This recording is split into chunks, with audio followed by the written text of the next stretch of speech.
Olá pessoal, eu sou Gustavo Linsmaier, sou chefe aqui em São Carlos e a gente veio trazer aqui um pouco de gastronomia e cultura com algumas receitas do nosso Brasil aí, da gastronomia regional, um pouco a ver com o trabalho que a gente realiza no Bistrô Graxaim. E hoje a gente vai falar um pouco do milho aí. Eu vim trazer uma receita de um bolinho cremoso de milho com queijo delicioso. O milho que é um alimento tão importante no continente americano, desde a América do Norte até a América do Sul, no Brasil, né? De tempos bem remotos, bem antigos. E ele tem histórias incríveis, que a gente vai falar um pouco, além de mostrar uma receita que eu acho muito saborosa para vocês.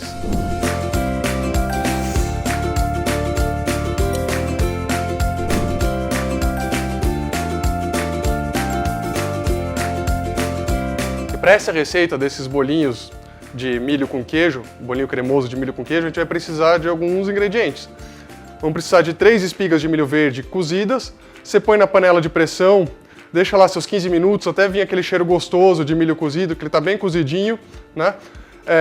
Vamos precisar de uns 130 gramas de coco em flocos ou ralado, que depois a gente vai queimar. A gente vai usar ele queimado, que ele fica mais saboroso.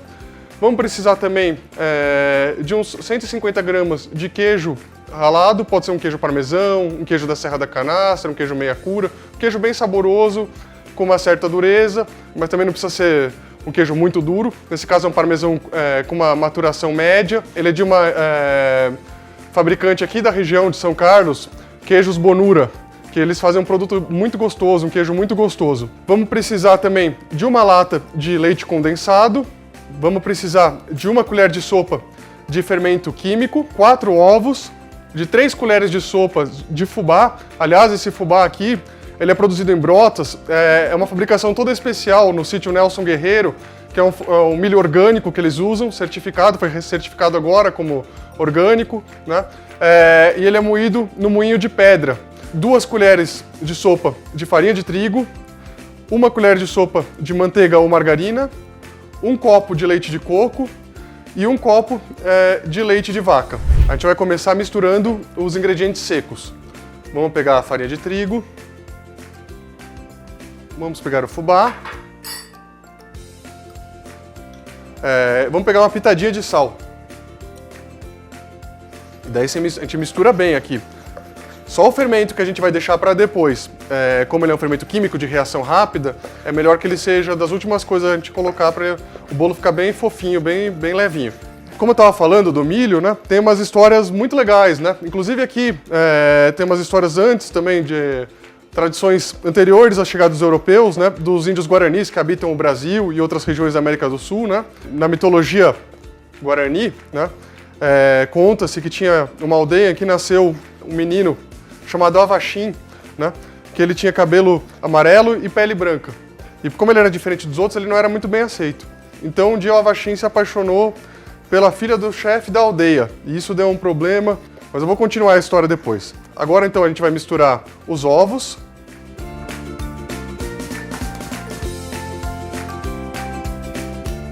Então, a gente dá uma boa misturada aqui nos ovos. Mistura a manteiga também.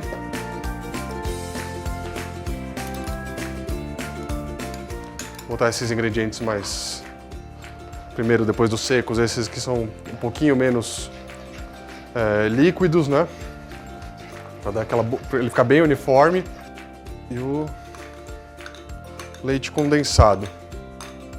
Bom, pessoal, agora é uma etapa bacana, assim, porque em vez de a gente usar aquele milho enlatado com bastante conservante, a gente vai tentar usar produtos naturais, um milho verde cozido, né? Um processo que dá um pouquinho mais de trabalho, mas nem dá tanto trabalho assim, né? E a gente vai debulhar ele, a gente vai tirar ele da espiga, né?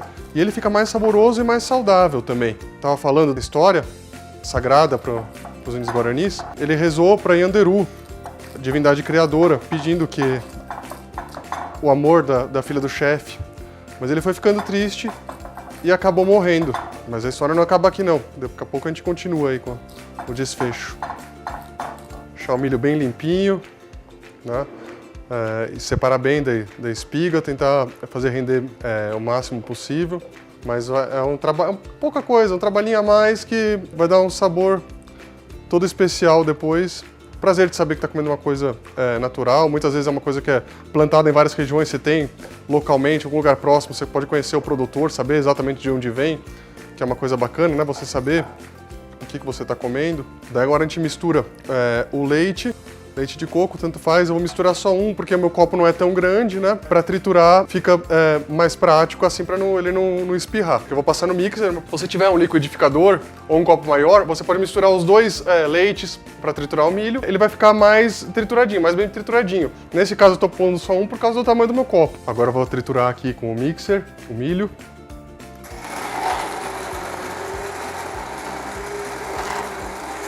Agora a gente mistura os ingredientes líquidos, o leite com o milho triturado. E é legal nessa etapa já ir pré-aquecendo o forno. Já deixar ele a uns 180 graus, uns 10 minutinhos antes de levar ao forno para ele estar na temperatura certa já, tá? Deixa o forno a 180 graus, que é a temperatura boa aí para assar nosso bolinho. Agora a gente vai pegar essa massa, ó, tá vendo? Ela tem que ficar bem líquida, né? Não pode ficar muito pesada, muito grossa, senão o bolinho não fica cremoso. Então ela tem que ficar assim, bem fininha. É importante isso. Agora a gente vai bater um pouco essa massa na batedeira, vai passar um pouquinho na batedeira.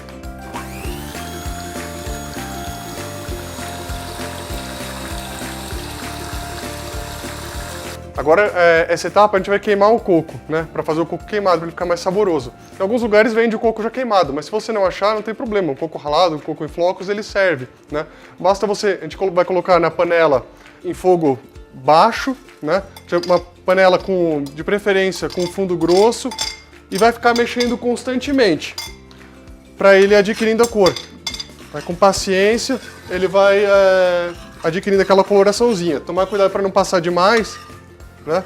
E conforme você vê que ele já vai ficando uniforme, mexer para ficar bem uniforme, já desliga, porque como a panela tem o fundo grosso, é a preferência panela de fundo grosso, ele continua queimando mesmo que depois que desliga o fogo. Então é bom já prever um pouco, ou se você vê que ele já está bom e que não pode ficar mais na panela, logo tirar e colocar em outro recipiente, para ele não continuar queimando.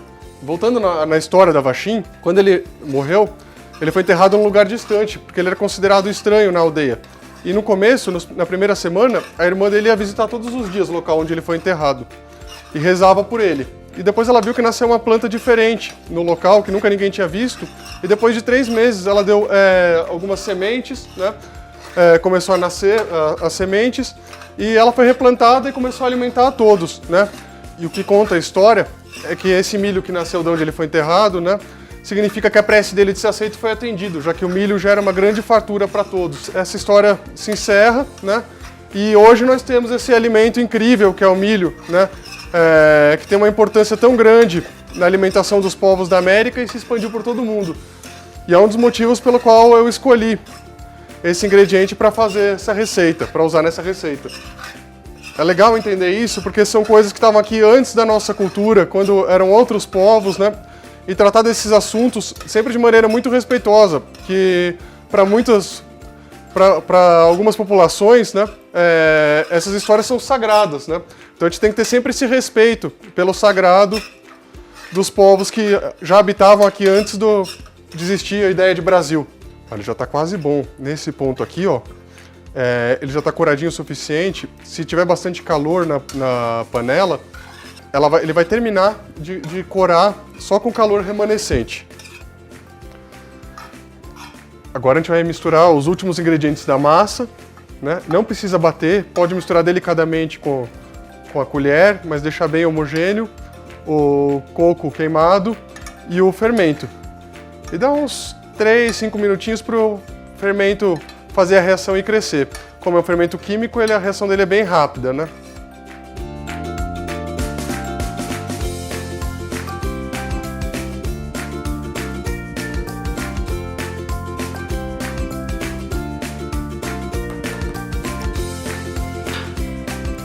E a gente gosta de servir essas receitas, assim, esses quitutes bem típicos, assim, como uma coisa que traz bastante da regionalidade, da cozinha brasileira, da culinária aqui da região, né?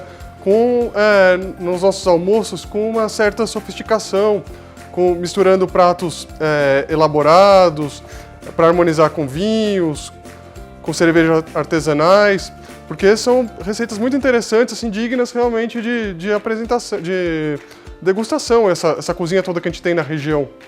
E a gente serve esses quitutes no Bistrô Graxaim, e essas comidas típicas aqui da região, elas são muito legais, assim, se você trabalhar bem, com cuidado, fazer com bastante capricho, vai harmonizar com ótimos vinhos, com cervejas artesanais, licores, bebidas de primeira também. Agora a gente vai enformar, né? Vamos colocar na forma a nossa massa e assar. Ó, e a gente vai usar uma forminha de silicone para cupcake. Como ela é de silicone, ela não precisa ser untada, mas você não precisa usar esse tipo de forma, você pode usar no formato que você quiser, né? Se você for usar uma forma metálica, passa um óleozinho, faz uma camadinha para a massa não grudar no fundo, passa uma farinhazinha de leve, dá uma boa untada e coloca seu bolinho. Nesse caso não precisa. E como ela é pequenininha, de cupcake, vai influenciar também no tempo para assar.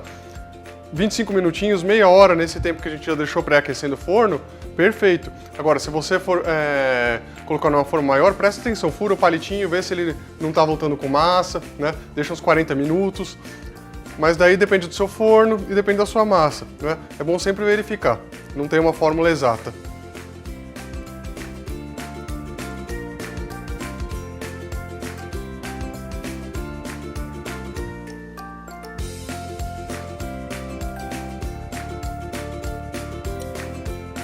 E agora nós vamos levar ao forno. Como eu falei, nessas forminhas aqui, nesse tipo de forminha, 25 minutos, meia hora é o suficiente. Ela vai começar a ficar dourada. Quando ela começar a ficar douradinho é o ponto.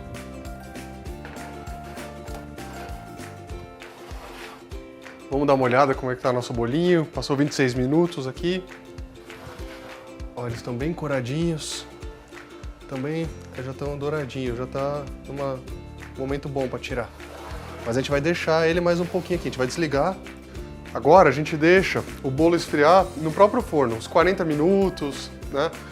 Porque se tem alguma parte dele que ainda não está cozida, vai terminar nesse tempo aqui com o próprio calor do forno, com o forno desligado. E também vai ficar mais fácil de desenformar, porque depois de um tempo de resfriamento ele fica mais fácil. Então a gente vai esperar um pouquinho e daqui a pouco vai tirar. Ah, bem melhor. Já está numa temperatura bem mais tranquila aqui para tirar, para remover. Olha como ele fica bonitinho. Agora, você quer uma dica? O bolinho assim já é delicioso, ele já é super saboroso. Mas você quer dar um toquezinho a mais, deixar ele mais bonito? Vou botar uma goiabadazinha e um caldinho de queijo que eu faço aqui. Aí, para dar aquele toque final, eu escolhi uma goiabada excelente, produzida aqui na região, em Taquaritinga, que é a Sabores da Fazenda, a goiabada produzida na Fazenda São Pedro.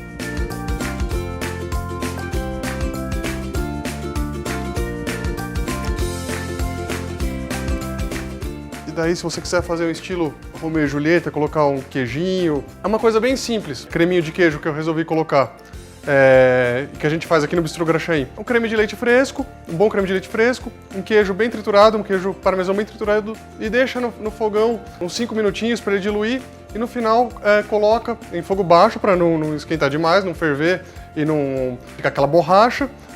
E depois no final coloca um limãozinho e deixa resfriar. Não parece, mas ele vai ficar com uma consistência excelente, parece liso no começo, parece muito fino, muito ralo, mas depois você deixa na geladeira, ele vai ficar com uma consistência ótima. E não vai ficar pesado como um cream cheese, por exemplo, não vai ficar tão salgado, com um sabor tão intenso, vai ficar bem leve.